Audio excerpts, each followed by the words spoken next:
a conclusion anyone who has seen the bodies couldn't easily have missed. Yet when I talked to several members of the task force this week,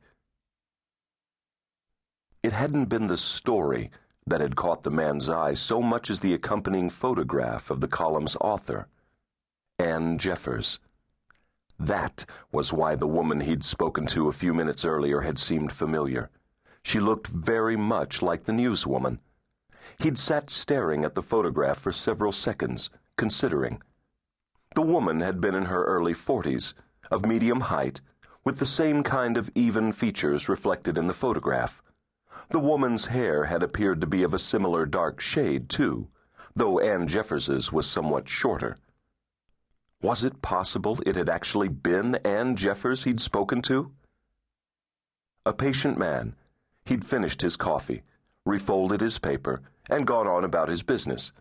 But he kept his eyes open, and a few days later, when he spotted the woman from the coffee shop, he realized that she was not Anne Jeffers, nor was she anyone else he knew.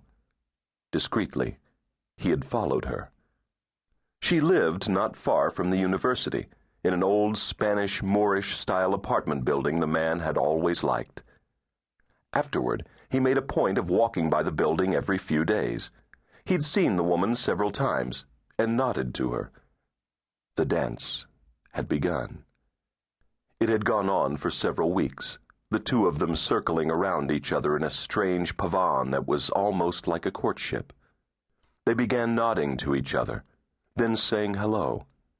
He had begun to absorb the routines of her life, and found her, as he found most people, to be pathetically predictable.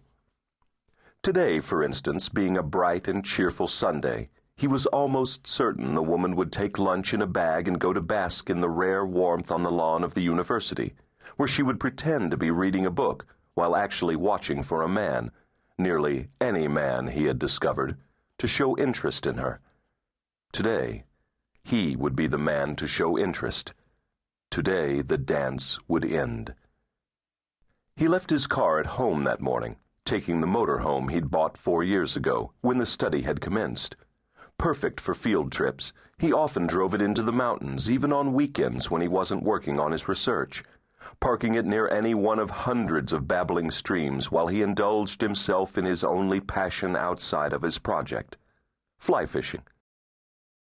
Today he drove the motorhome up to the university, parked it in the nearly deserted depths of the cavernous garage, and locked it. Taking his own lunch and 2 bottles of lemon-flavored sparkling water with him, he climbed the stairs to the surface and started across the lawn toward the spot that was the woman's favorite. Half an hour later, after she'd consumed half the contents of the bottle of sparkling water he offered her, she frowned, then shook her head. "Something wrong?" the man asked, his gentle voice freighted with benevolent concern. I'm not sure," the woman replied. "Suddenly I feel—" She hesitated, then stood up. "I'd better get home." The man scrambled to his feet and began gathering both their things. "Maybe I should drive you," he suggested. The woman started to decline his offer, but a second later changed her mind. He could see that the color had begun to fade from her lips. "If you could—" she began, but then, feeling lightheaded and dizzy, her voice faded. Gratefully, she accepted the man's proffered arm and let him lead her down into the garage, where his motorhome waited.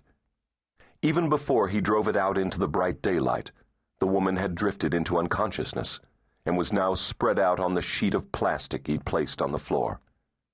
He pulled out of the garage, went west 2 blocks, turned right up to Northeast 45th Street, and headed west to Interstate 5. Taking the highway south, he exited at Route 520, heading east toward Redmond. After a while, he wound up in the foothills, looking for the right spot.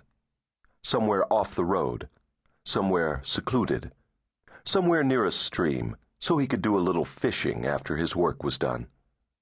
Finally, he found the spot, a narrow road, one he'd used before, but not for years. A half-mile through the trees, and he emerged into a clearing next to a fast-moving stream. He looked around.